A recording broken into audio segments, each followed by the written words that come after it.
Hai guys, jumpa lagi. Kali ini kita akan membahas pertumbuhan ekonomi di Indonesia dan Malaysia untuk kuartal kedua tahun 2023. Ada perbedaan istilah antara Indonesia dan Malaysia.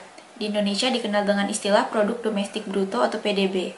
Pertumbuhan PDB inilah yang diukur setiap 3 bulan sekali. Adapun di Malaysia memiliki istilah sendiri, yakni Keluaran Dalam Negara Kasar atau KDNK. Dua istilah itu menggambarkan hal yang sama.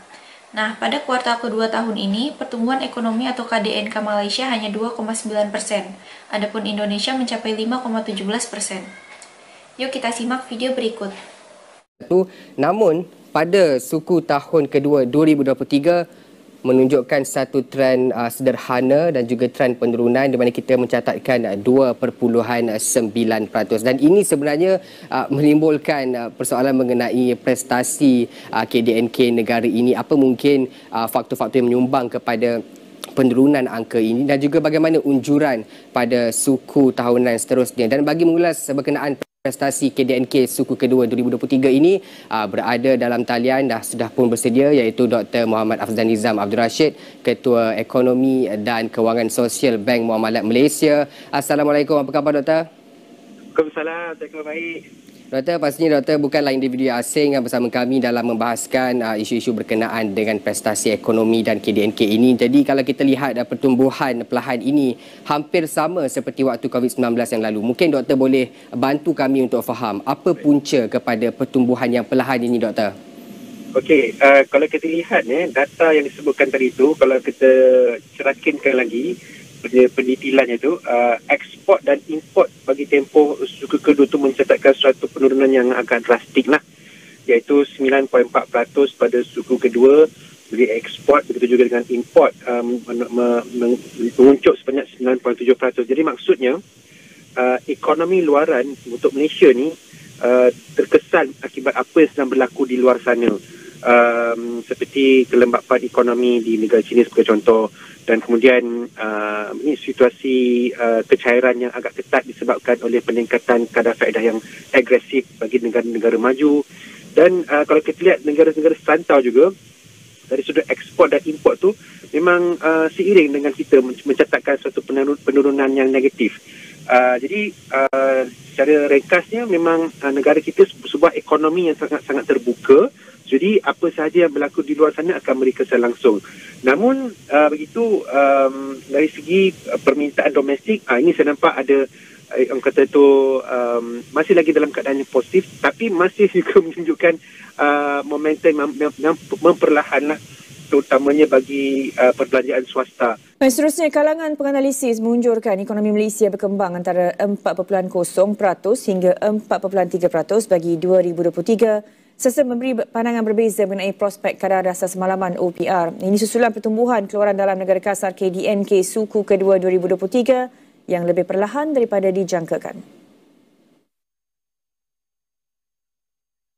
Ahli ekonomi RHB Bank Berhad Chin Yi Sian dan penganalisis penyelidikan bersekutu Wong Sian Yong dalam nota penyelidikan masing-masing berkata angka KDNK suku kedua yang lebih rendah daripada unjuran konsensus Bloomberg sebanyak 3.3% tahun ke tahun serta unjuran dalaman mereka sebanyak 3.5% tahun ke tahun adalah seiring dengan pertumbuhan suku berkenaan yang sederhana.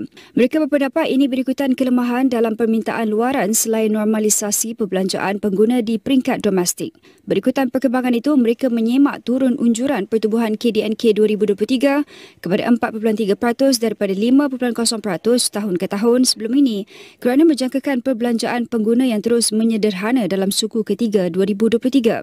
Jelas mereka penguncupan data ekspor bagi asas tahun ke tahun berkemungkinan besar akan turut berlanjutan ke dalam suku ketiga 2023. Begitulah pertumbuhan ekonomi Malaysia untuk triwulan kedua pada tahun ini. Kalau kita simak, penurunan itu terjadi karena pertumbuhan ekspor dan impor yang merosot. Untuk ekspor misalnya, jika pada triwulan sebelumnya minus 3,3%, untuk triwulan ini pertumbuhannya mencapai lebih dari minus 9%. Begitu pula ekspornya. Jadi pertumbuhan ekonomi Malaysia sekarang mengandalkan konsumsi pemerintah dan swasta.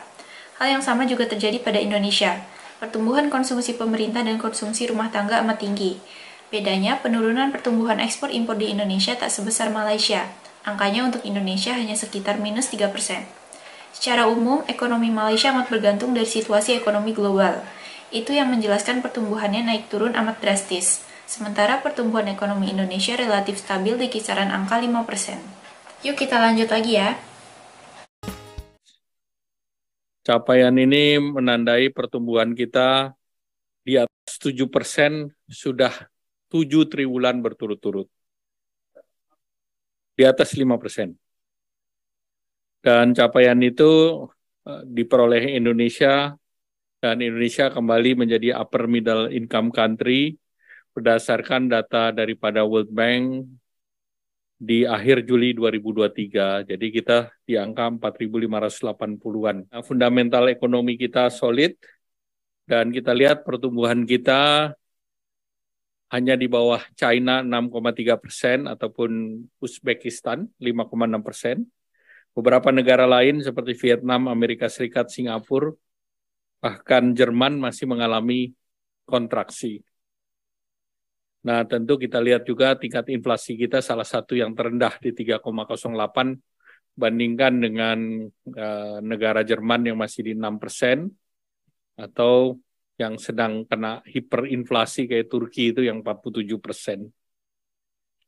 Nah, pertumbuhan ekonomi kita lihat beberapa hal yang baik di sisi pengeluaran. Konsumsi rumah tangga tumbuh kuat di 5,23%.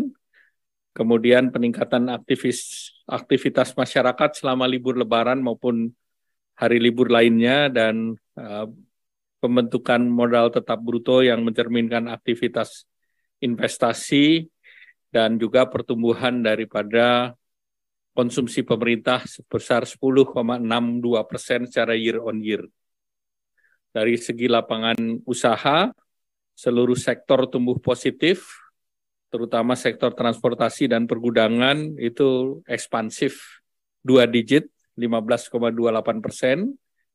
Industri tertinggi masih industri pengolahan, kontribusinya 18,25%, dengan pertumbuhan sebesar 4,88%. Rasio utang Indonesia juga salah satu yang paling rendah di antara kelompok negara G20 dan ASEAN, bahkan sudah menurun dari 40,7% PDB di tahun 2021 menjadi 37,8% per Juli 2023. Sebagai perbandingan, rasio utang Malaysia saat ini berada di tingkat 66,3% PDB, Tiongkok 77,1%, dan India 83,1%. Begitulah guys pertumbuhan ekonomi dan rasio utang Indonesia. Untuk membandingkan utang negara, yang paling adil memang lewat rasio dengan PDB. Kalau yang dibandingkan jumlah nominalnya akan tidak pas. Jumlah nominalnya bisa saja tampak besar, tapi hal itu tidak masalah jika persentasenya kecil terhadap PDB. Intinya, utang negara harus dibandingkan dengan pemasukan atau pendapatan negara. Terima kasih sudah menonton sajian kami, sampai jumpa lagi.